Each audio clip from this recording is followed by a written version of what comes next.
여러분들의 건강을 책임지는 건강 튜브. 안녕하세요. 더 탄탄병원 신경외과 전문의 전우만이라고 합니다.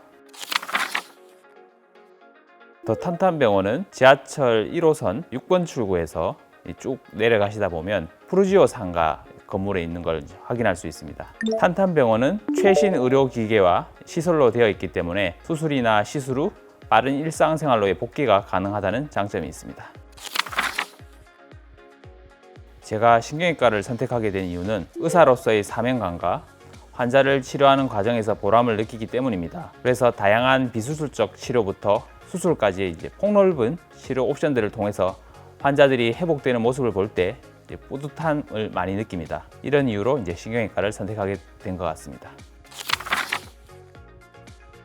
저는 신경외과 전문의로서 척추 질환의 비수술적 치료부터 수술적 치료까지 다양하게 시행하고 있으며, 현재 대한신경외과학회 정회원, 척추신경외과학회, 그리고 최소침습 척추학회 정회원으로 활동하고 있습니다.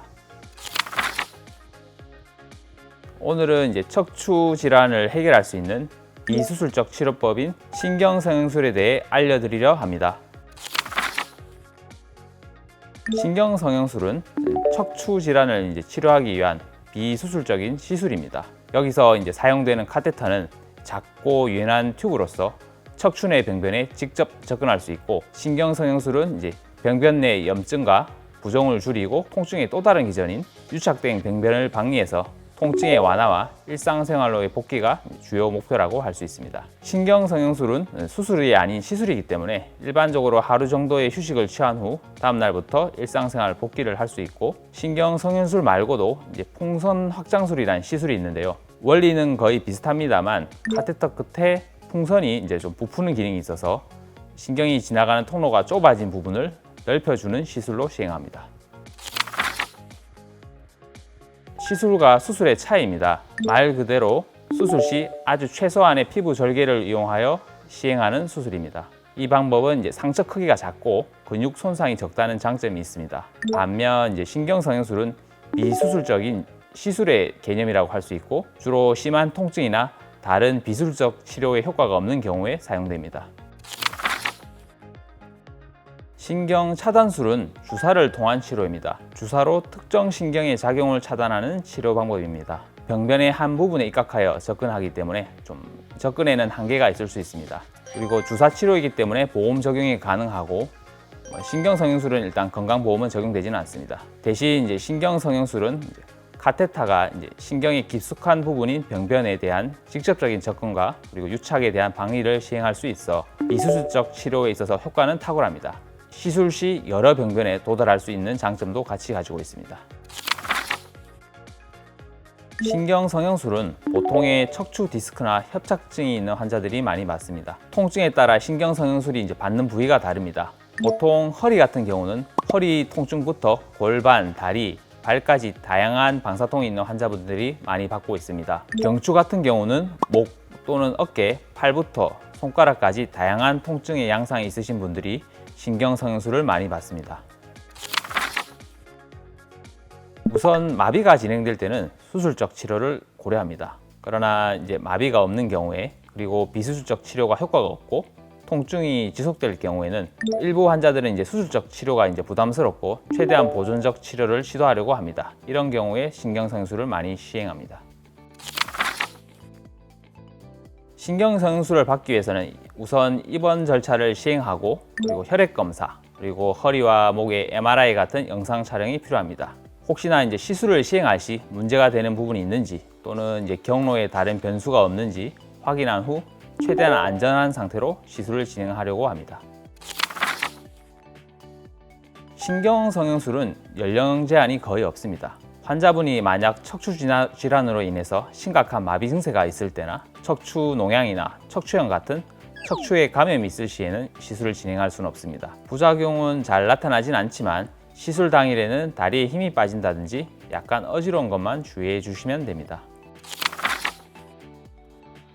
신경성형술은 국소 마취이기 때문에 전신 마취 수술에 비해 연령 제한이 거의 없습니다. 그래서 20대부터 고령, 80대까지 또는 거의 90대까지도 받으시는 것 같습니다. 신경성형술은 대략 15분에서 한 20분 정도 짧은 시간이 소요됩니다.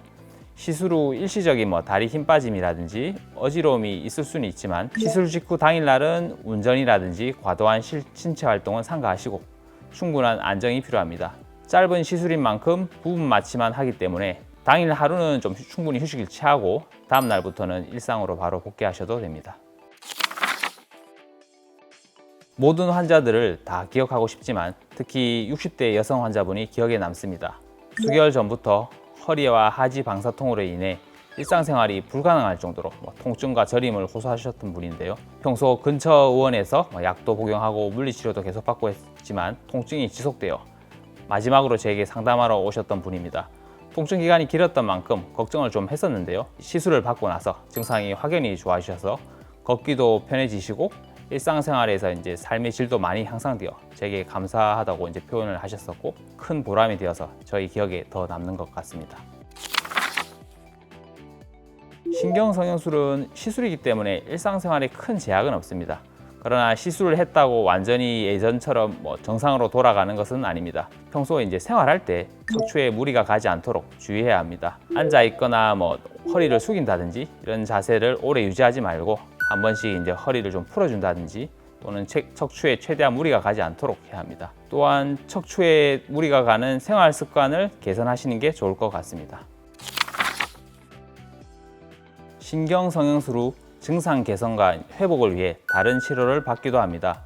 치료를 위해 물리치료, 도수치료, 주사치료까지 도움이 될 때가 있습니다. 필요에 따라 일정 기간이 지나서 재발하는 경우도 있는데요. 신경성형술은 후유증이나 부작용, 위험성이 낮아서 재시술이 가능합니다. 그러나 척추질환의 경우 재발 가능성이 높은 질환인 만큼 재발하지 않도록 주의하시는 것이 좋습니다. 일반 물리치료나 신경차단술은 건강보험이 적용되지만 신경성형술은 건강보험이 적용되지 않습니다. 신경성형술은 실손보험이나 비급여의 형태로 진행됩니다. 신경성형술에 사용되는 카테터와 약제 등은 비급여 항목이기 때문에 병원마다 책정하는 비용이 조금씩 다를 수 있습니다. 대부분의 경우엔 신경성형술은 다른 신경차단술 같은 치료보다 비용이 비쌀 수는 있지만 비용 대비 효과는 좋다고 생각합니다. 척추 질환에는 우선 비수술적 치료부터 시작하는 경우가 대부분입니다. 그 중에도 통증이 심하고 다른 치료에 반응이 떨어지는 경우 수술하기도 애매한 상황인데 환자분들이 상당히 괴로워하는 경우가 있습니다. 그리고 일부 환자분들에 있어서는 수술적 치료를 하기 전에 비수술적 치료를 최대한 해보고 싶으신 분들도 있습니다. 다른 치료보단 환자에게 가장 효과적인 치료가 될 수 있는 방법입니다. 그렇지만 수술이 이제 필요해 보일 때는 결국 수술로 진행하는 경우가 있기 때문에 척추외과 의사로서 환자에게 맞는 치료를 권하는 것이 좋을 것 같습니다. 척추 질환은 외상이 있을 때나 만성의 형태로 부득이하게 진행되거나 악화되시는 분들도 많습니다. 그러나 평소 바른 자세나 올바른 생활 습관이 척추 질환의 예방에 많은 도움이 됩니다. 항상 올바른 자세를 유지하시고 척추를 지지하는 근육을 강하게 위한 걷기 같은 적절한 운동을 규칙적으로 하시길 권장드립니다. 굽이 너무 높거나 낮은 신발을 최대한 피해서 적절한 신발을 착용하시는 것이 좋을 것 같습니다. 신경성형술은 척추 질환에 있어서 비수술적 치료의 가장 효과적인 치료라고 말씀드리고 싶습니다. 깨어있는 상태에서 국소 마취를 진행하기 때문에 수술에 대한 부담감이 있거나 수술이 어려운 고령 환자분들까지도 시도할 수 있을 거라고 생각됩니다.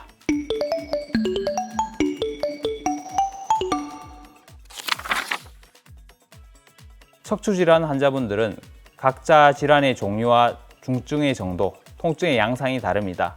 각 환자분마다 본인에게 맞는 치료를 선택하여 일상생활의 통증에서 벗어나 좀 더 나은 일상을 누리시길 바라겠습니다.